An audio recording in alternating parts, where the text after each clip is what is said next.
Good morning, all. This is Himanshu Gaur, and today's topic for my presentation is corporate social responsibility and philanthropy. So, I'll be using my device and I have the PPT in it.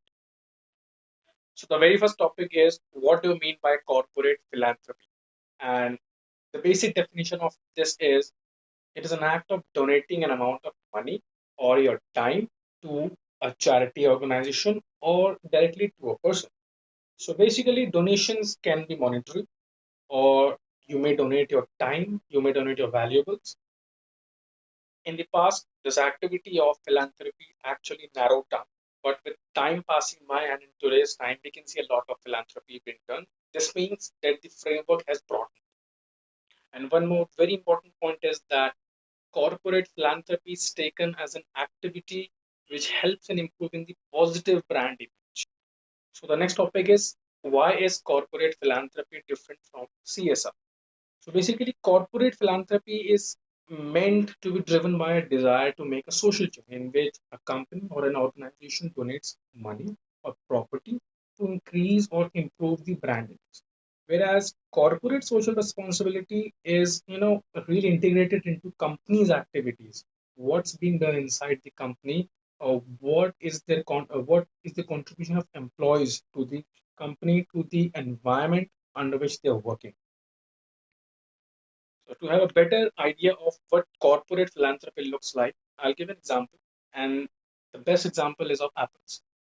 With every iPhone, they have a product red variant. And whenever a customer purchases that variant, a small amount of that is donated to some cause or some charity. So this is company's corporate philanthropy. And if we talk about companies' inside policies, every employee is bound to donate some amount of money. So this is also included in corporate philanthropy, and this is helping improve Apple's brand image. And now the very important topic in this presentation is philanthropy in Indian business environment. Now we'll talk about what Indians are doing as a part of philanthropy.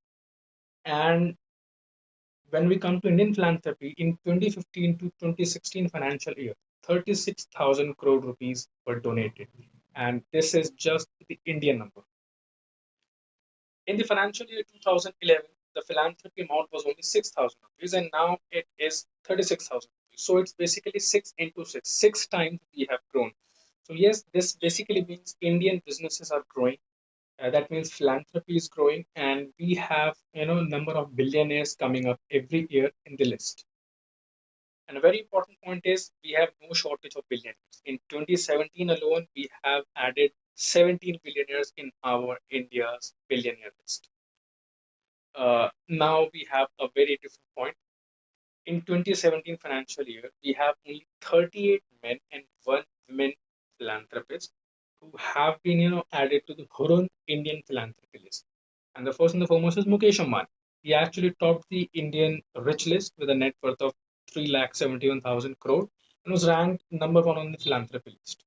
Then we come to different people, different industrialists from healthcare industries, education industry, and development industry. So they have also donated rupees around rupees 36 crores, and then the amount increased to 437 crore rupees.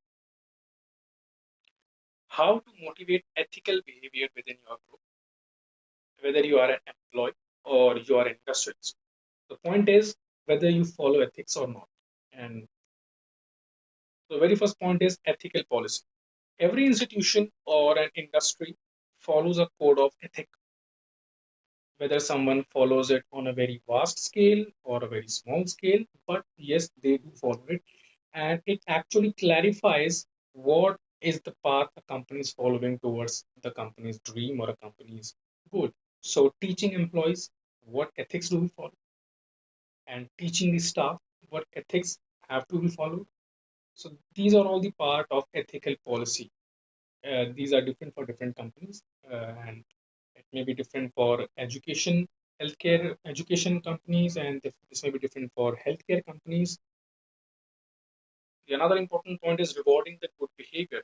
So it's just a part of empowering the employee or motivating the employer whenever a good ethic is followed or a good behavior or good deed is done, clapping or just talking about him or her, and just making him motivated, making her motivated is the best part to make ensure that this ethics are followed by time.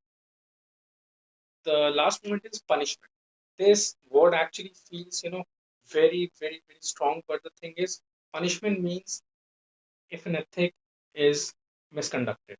The thing is, we have to tell the person whether he or she have done it intentionally or it was done by a mistake. Just talking to someone and letting them know that this is not the proper way and this should be followed like this. This is basically the thing is ethical behavior is very important in a company. If you want if the company wants to go with time and then wants company wants to reach the goal within time, this is very important for the long term sustainability of a company. This is very important. Thank you so much.